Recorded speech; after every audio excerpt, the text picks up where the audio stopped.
नमस्कार, मैं हूं आपके साथ मयंक। तो ईरान से गद्दारी की सज़ा है मौत, ये बात कही जा रही है। देखिए, ईरान में एक बार फिर जो है वो दो लोगों को फांसी की सज़ा दी गई है। इनमें से एक पर इजराइल पर जासूसी करने का आरोप था और दूसरा जो था वो इस्लामिक स्टेट ग्रुप से जुड़ा हुआ शख्स था। देखिए, जिस तरह हमने देखा कि 12 दिनों की जो जंग हुई उसमें ईरान के कई वैज्ञानिकों की मौत हुई, कई साइंटिस्ट की मौत हुई। और इसराइल ने जो हमले किए थे, उन हमलों में ऐसा जांच में बाद में पता चला, ईरान को ये बात समझ आई कि ये बड़े टारगेटेड अटैक्स थे।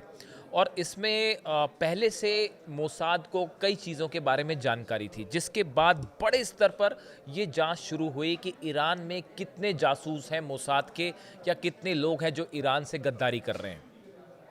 जब ये जांच शुरू हुई तो उसके बाद एक बताया जाता है कि 700 से ज़्यादा ऐसे लोगों को गिरफ्तार किया गया है, या जिनमें से कुछ को फांसी भी दी गई है, जो ईरान से गद्दारी कर रहे थे, ईरान की जासूसी कर रहे थे। इसी मामले में अब जो नए दो नाम सामने आए हैं वो है रुजबे वादी। ये जो शख्स है, इसको फांसी की सज़ा दी गई है अभी ईरान में। बताया जाता है कि ये मोसाद से जुड़ा शख्स था और ये खुद भी एक न्यूक्लियर साइंटिस्ट था। ईरान को जांच में ये बात पता चली कि ये वो शख्स था जिसने ईरान के साइंटिस्ट की लोकेशन, वो कहाँ पे है, वो मोसाद को और इजराइल को अवेलेबल करवाई थी। देखिए, हमने देखा कि जिस तरह से इजराइल ने हमले किए थे साइंटिस्ट के ऊपर ईरान के, उस लोकेशन की जो जानकारी थी कि ये साइंटिस्ट कहाँ पे हैं, किस लोकेशन पर हैं, ये जो जानकारी थी वो इस शख्स ने दी थी, ऐसा ईरान का कहना है, जो जांच में बात आई, जिसका नाम था रुजबे वादी।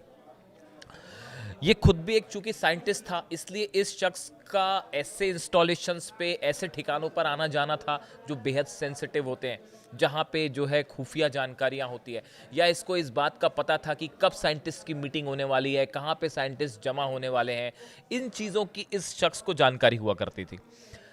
इसीलिए बताया जाता है कि इस शख्स ने मोसाद के लिए काम करते हुए ये बंदा ऑस्ट्रिया गया, वियना में 5 बार इसकी मोसाद के एजेंट से मुलाकात हुई थी। ये जानकारियां जब सामने आई, ईरान के जो कोर्ट है उसने फांसी की सज़ा बरकरार रखी, फांसी की सज़ा दी, और उसके फ़ौरन बाद जो ईरानी मीडिया में जैसे बात बाहर आई कि इसे फांसी की सज़ा दी गई। ऐसी दूसरा एक शख्स है जिसे फांसी दी गई है, वो है असगर जादेह। ये शख्स जो है वो इसके ऊपर साजिश करने और ईरान को नुकसान पहुंचाने के आरोप लगे हैं, और ये जो है इस्लामिक स्टेट जो ग्रुप है इससे जुड़ा हुआ शख्स था। अब देखिए, एक जो बड़ी जानकारी निकल के सामने आई है जो बेहद गौर करने वाली है, वो ये, ईरान ने तालिबान से कुछ एजेंट्स की लिस्ट मांगी है। देखिए, ये बहुत कम मौक़ों पर ऐसा होता है जहां ईरान और तालिबान जो है वो एक साथ नज़र आएँ। अक्सर जो है हम देखते हैं कि दोनों के पॉइंट ऑफ व्यू चीज़ों को लेके अलग अलग होते हैं, लेकिन एक ऐसा मुद्दा है जिस पे ईरान और तालिबान एक स्टेज पर नज़र आ रहे हैं। वो ये है कि ईरान ने एक लिस्ट मांगी है तालिबान से। अब ये लिस्ट क्या है? बताया जाता है कि ईरान में जो मोसाद के, यानी कि इजराइल के एजेंट्स हैं, या पूरे मिडिल ईस्ट में जो एजेंट्स काम कर रहे हैं, जासूसी कर रहे हैं ईरान की, या ईरान के खिलाफ साजिश में शामिल हैं, इनकी एक बड़ी लिस्ट है।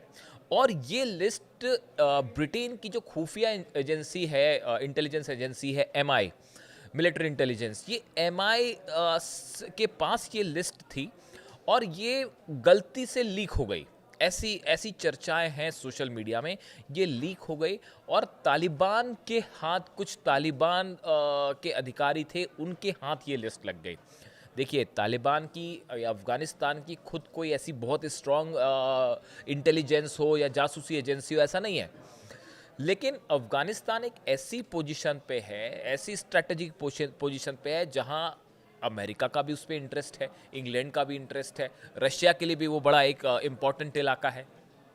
तो अक्सर हम देखते हैं कि यहाँ पे मिलिट्री मूवमेंट्स होते रहते हैं और कई सारी गतिविधियाँ अफ़गानिस्तान में होती रहती हैं। अब इस दौरान ऐसा बताया जाता है कि ये एक जो लिस्ट है ये लीक हुई और ये तालिबान के पास ये लिस्ट है। यानी अगर हम दूसरे शब्दों में कहें, तालिबान के पास वो पूरे लोगों के नाम हैं जो ईरान के खिलाफ जासूसी कर रहे हैं या ईरान में दाखिल हो चुके हैं या ईरान के अंदर हैं। ईरान के ही कुछ लोग जो कि मोसाद के लिए काम कर रहे हैं। ये पूरी लिस्ट जो है वो अफगानिस्तान के पास यानी तालिबान के पास। अब ईरान के कुछ अधिकारियों ने संपर्क किया तालिबान से और उनसे ये लिस्ट मांगी है। अब ये लिस्ट क्या प्रोवाइड कर दी गई है या क्या प्रोवाइड की जाएगी, ये अभी इसके बारे में कोई पुख्ता जानकारी नहीं है। हम इसके बारे में अभी कुछ नहीं कहेंगे। लेकिन अगर तालिबान ये लिस्ट ईरान को दे देता है तो इसका मतलब होगा ईरान के गद्दारों को चुन चुन कर सजाए मौत मिलना तय। देखिए, ईरान में एक बात है कि जो शख्स भी ईरान के खिलाफ जासूसी करेगा या गद्दारी करेगा, इसको लेकर वहाँ बड़े सख्त नियम हैं, ज़ीरो टॉलरेंस होता है और देश के गद्दारों को सीधा फांसी की सज़ा दी जाती है और बिल्कुल बिना देर किए दी जाती है। इस लिस्ट में आप देखें तो पिछली बार भी हमने देखा था कि इजराइल के 3 जासूस थे। कुछ ही वक्त की पहले की बात है, उन्हें फांसी दे दी गई। करीब 700 लोग ऐसे हैं जिन्हें फिगर आउट किया गया जो जासूसी कर रहे थे इजराइल के लिए। यानी एक बड़ा नेटवर्क मोसाद ने ईरान के अंदर बना दिया था और जिस पे ये क्रिटिकल इंस्टॉलेशंस कहाँ हैं, हथियार कहाँ पे हैं, साइंटिस्ट की मीटिंग कब हो रही है, कमांडर्स की मीटिंग कब हो रही है, ये जानकारियाँ दिया कर रहे थे इजराइल को। लेकिन अब ईरान ने चुन चुन के इनका पता लगाना शुरू कर दिया है। अगर तालिबान से लिस्ट मिल गई तो ठीक है, वरना ईरान की खुफिया एजेंसीज भी इनका पता लगाने में जुटी हुई हैं।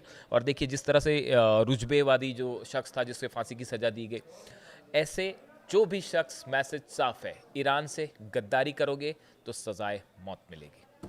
जो भी इससे जुड़ी जानकारी होगी आप तक पहुंचाएंगे। Thank you so much.